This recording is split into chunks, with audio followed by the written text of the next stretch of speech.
की बड़ी खबर आपको बताऊं, पीएम आवास पर इस वक्त हाई लेवल मीटिंग जो चल रही है, इसमें अब राष्ट्रीय सुरक्षा सलाहकार एनएसए अजीत डोभाल के साथ साथ आर्मी चीफ पहुंच गए हैं।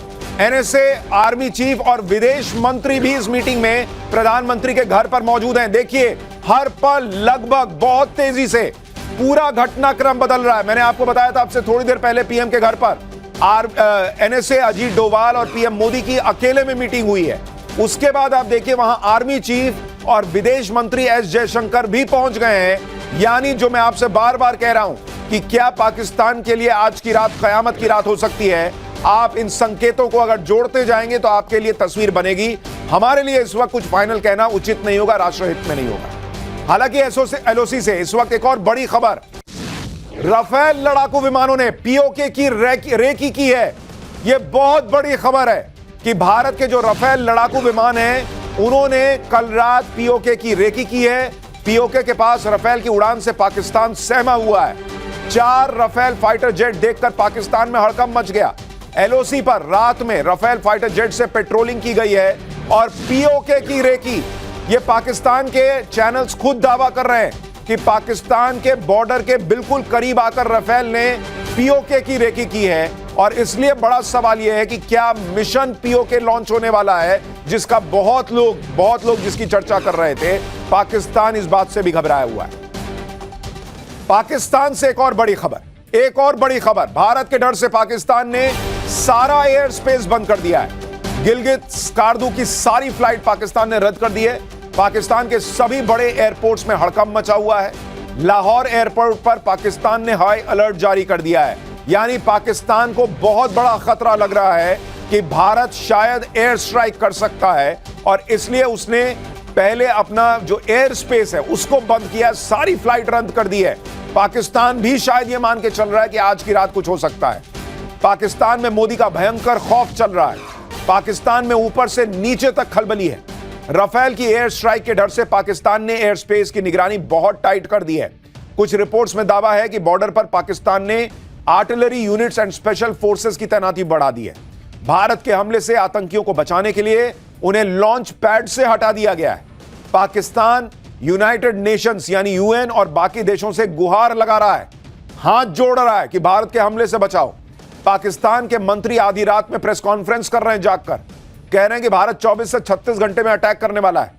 सोचिए पाकिस्तान किस तरह अंदर से मोदी के नए भारत के डर में बैठा हुआ है। रात को 2 बजे उठकर वहां का जो आईएनबी मिनिस्टर है वो प्रेस कॉन्फ्रेंस कर रहा है भाई कि भारत हमको ठोक देगा। आप देखिए पाकिस्तान का आईएनबी मिनिस्टर रात के 2-2:30 बजे ये प्रेस कॉन्फ्रेंस कर रहा है कि भारत 24 से 36 घंटे में जो है वो अटैक कर सकता है। भाई मेरे तो कुछ प्रश्न है आपसे। पहली बात तो अगर भारत 24 से 36 घंटे में अटैक करने वाला था तो ये भाई रात में 2 बजे प्रेस कॉन्फ्रेंस क्यों कर रहा था? सुबह उठ के कर लेता प्रेस कॉन्फ्रेंस, इतनी हड़बड़ी क्या थी? उससे भी बड़ी बात, भाई हमारे प्राइम मिनिस्टर खुद कह चुके हैं कि मिट्टी में मिलाएंगे, मिट्टी में मिलाएंगे, मिट्टी में मिलाएंगे। वो तो खुला बोल चुके हैं पूरी दुनिया को। तो हमारे पास इनपुट है कि हमला हो। क्या इनपुट है भाई? ऐसा क्या इनपुट होगा? हमला, ये तो सबको पता है। इनपुट क्या लाए हो? ये रात को 2 बजे इसलिए उठे हैं क्योंकि इनकी हालत खराब है। ये रात के 2 बजे दुनिया से एक्चुअली मदद मांग रहे थे कि भाई हमको कोई बचाओ, ये कभी भी ठोक देंगे। ये है इनकी हालत, घिग्गी बनी हुई है इनकी। पाकिस्तान में इस कदर खौफ इसलिए है क्योंकि एलओसी पर कई दिनों से पाकिस्तान की जबरदस्त धुलाई भी चल रही है। पाकिस्तान बौखलाकर गोलीबारी कर रहा है, भारत दोगुनी ताकत से पाकिस्तान को ठोक रहा है। कल रात को भी बौखलाहट में पाकिस्तान ने जम्मू के परगवाल सेक्टर में इंटरनेशनल बॉर्डर पर गोलीबारी शुरू कर दी थी। आप देखिए कि पिछले कुछ दिनों पे एलओसी पर ताबड़तोड़ बमबारी हुई है। पहलगाम हमले के बाद से पिछले 1 हफ्ते में पाकिस्तान ने बॉर्डर पर 51 लोकेशन पर फायरिंग की है। उरी, पुंछ, सुंदरबनी, कुपवाड़ा, बारामूला, नौशेरा, अखनूर में गोलीबारी कर रहा है पाकिस्तान। और मैंने आपको बताया था कि पाकिस्तान जब घबराता है तो शेलिंग पर आ जाता है, वो गोलीबारी करता है, गोलाबारी करता है। उसको लगता है कि बाप रे बाप रात में कुछ हो ना जाए, तो वो क्या करता है, बम गिराने लगता है कि ताकि जो सामने से अगर कोई आ रहा होगा तो उसको लगे कि अरे ये तो यहां पर है, ये तो देख रहे हैं, तो नजर रख रहे हैं, कहीं पर बम गिरेगा, कम से कम थोड़ी देर के लिए तो एक्शन रुकेगा। तो पाकिस्तान घबराहट में बम चलाने लगता है। एलओसी के आखिरी गांव से आपको एक ग्राउंड रिपोर्ट दिखाता हूं, फिर एलओसी से एक बड़ी खबर आ रही है वो बताऊं। हम इस समय लाइन ऑफ कंट्रोल के एक नज़दीकी इलाके में हैं।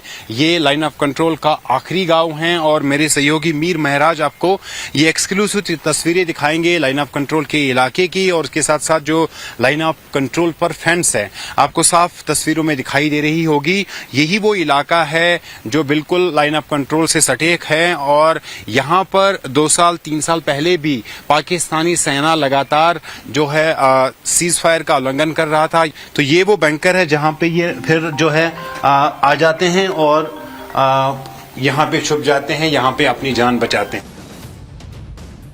इस वक्त एलओसी से एक और बड़ी खबर आ गई है। भारत और पाकिस्तान के डीजीएमओ यानी director generals of military operations के बीच बातचीत हुई है। पाकिस्तान की तरफ से सीज फायर उल्लंघन को लेकर बातचीत की गई है। सीज फायर के उल्लंघन पर भारत की पाकिस्तान को चेतावनी कि भाई ये सब रोको, ये तमाशा नहीं चलेगा। पाकिस्तान पूरी दुनिया के सामने इस वक्त गिड़गिड़ा रहा है कि मोदी के हमले से बचाओ। खबर है कि पिछले कुछ दिनों में पाकिस्तान ने 12 देशों को अप्रोच किया है। इसमें चीन शामिल है, सऊदी अरब, ईरान, कतर, यूएई, तुर्की, UK, Hungary, Azerbaijan, Egypt, Kuwait और बहरीन से पाकिस्तान ने बातचीत की है कि भाई कोई तो मदद के लिए आओ। पाकिस्तान चाहता कि ये देश बीच बचाव करें, बातचीत से कोई रास्ता निकलवा दें। बदले में पाकिस्तान पहलगाम हमले की स्वतंत्र जांच की बात कर रहा है। तुम स्वतंत्र जांच करोगे?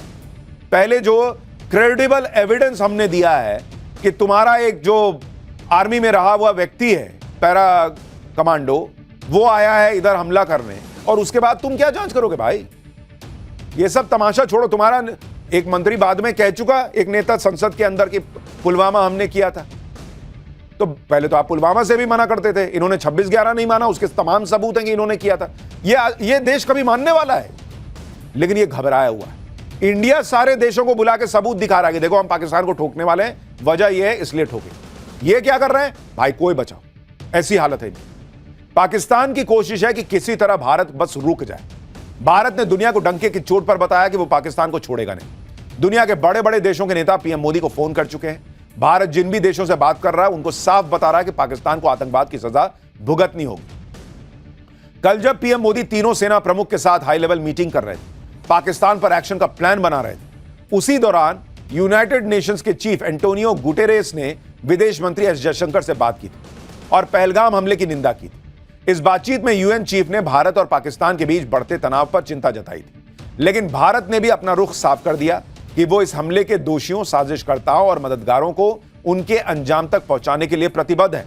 इसके अलावा मंगलवार को विदेश मंत्री एस जयशंकर ने यूएन सिक्योरिटी काउंसिल के 7 नॉन परमानेंट मेंबर से बात की और उन देशों को पाकिस्तान की करतूत के बारे में बताया। यह बात भी दोहराई कि भारत दोषियों को कड़ी सजा देगा। यानी यूनाइटेड नेशन से भी बातचीत में भारत ने क्लियर कर दिया कि वेरी गुड, आप कह रहे हैं कि पहलगाम में जो हुआ गलत था, वेल डन, ऐसा ही कहना चाहिए। आप कह रहे हैं कि जो हुआ आतंक के खिलाफ लड़ाई मजबूत होनी चाहिए, वेल डन, वेरी गुड, ऐसा होना चाहिए। लेकिन जो सजा देनी है वो हम देंगे।